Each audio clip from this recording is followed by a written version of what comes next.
આકાશવાણી ભુજ સમાચાર આરતી ભટ્ટ વાંચે છે.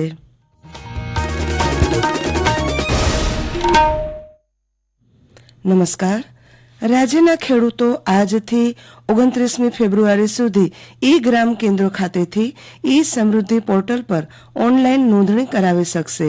કૃષિમંત્રી રાઘવજી પટેલે જણાવ્યું કે પ્રધાનમંત્રી અન્નદાતા આય સંરક્ષણ અભિયાન અંતર્ગત પ્રાઇઝ સપોર્ટ સ્કીમ હેઠળ ટેકાના ભાવે ખરીદી હાથ ધરાશે. તેમણે ઉમેર્યું કે રાજ્ય સરકાર તુવેરની ₹7,000 પ્રતિ ક્વિન્ટલ, ચણાની ₹5,440 પ્રતિ ક્વિન્ટલ અને રાયડાની ₹5,650 પ્રતિ ક્વિન્ટલના ભાવે ખરીદી કરશે. જૂનાગઢના ગિરનાર પર્વત ઉપર ગઈકાલે 16મી રાષ્ટ્રીય કક્ષાની ગિરનાર આરોહણ અવરોહણ સ્પર્ધા યોજાઈ. આ સ્પર્ધામાં અલગ અલગ 9 રાજ્યના 509 સ્પર્ધકોએ ભાગ લીધો હતો.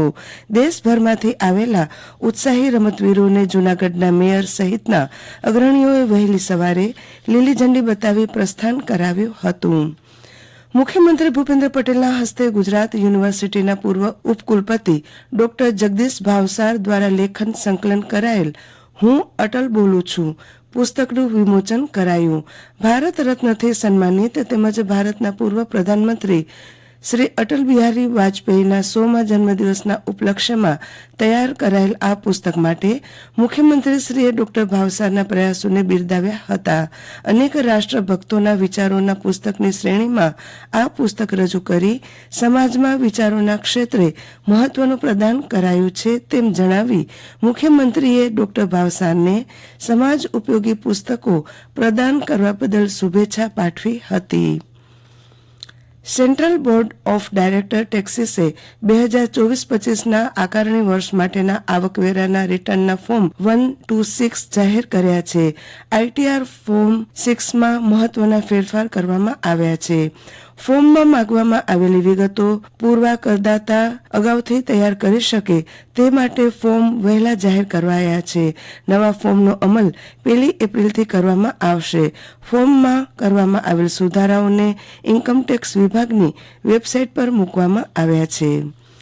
જિલ્લાના લખપત તાલુકાના બીટીયારી ગામે કચ્છ જળમંદિર અભિયાનમાં શ્રમદાનથી મગફળી, એરંડા, રાયડો તથા પશુચારાનું ઉત્પાદન મેળવ્યું હતું. ખેડૂતોએ લોકભાગીદારીથી 100 કલાક મફત જેસીબી એટલે કે પોતાના જેસીબી લગાવીને ₹1 કરોડ ઉત્પાદન મેળવ્યું છે.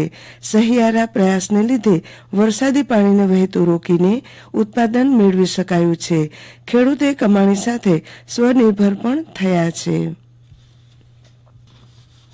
પ્રવાસન ક્ષેત્રે ખ્યાતિ પ્રાપ્ત કચ્છમાં મોટાભાગના સહેલાણીઓ જિલ્લા મથક ભુજ ખાતે આવતા હોય છે, ત્યારે મુસાફરોની અને પ્રવાસીઓની સુરક્ષા માટે રાજ્યમાં પ્રથમ વખત ભુજમાં પોલીસ દ્વારા QR કોડથી સુરક્ષાનો નવો અભિગમ શરૂ કરાયો છે.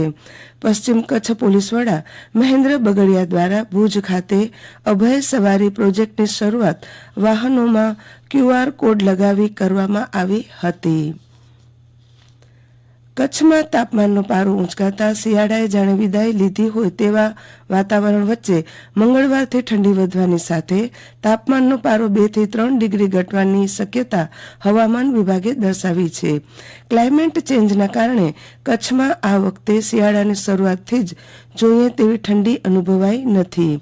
રાજ્યમાં સૌથી ઠંડા રહેવાનું અવ્વલ સ્થાન નલિયાએ જાળવી રાખ્યું હતું. દિવસનું તાપમાન 29.6 ડિગ્રી રહેતા લોકોને ઉનાળાનો અનુભવ થઈ રહ્યો છે.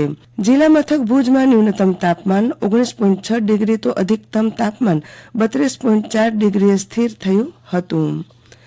નખત્રાણા તાલુકા કક્ષા ખેલ મહાકુંભનું આયોજન રાજ્ય સરકાર દ્વારા કરવામાં આવ્યું હતું, જેમાં તાલુકાની 170 પ્રાથમિક શાળા તથા 30 જેટલી માધ્યમિક શાળાના બાળકોએ વિવિધ સ્પર્ધામાં ભાગ લીધો હતો.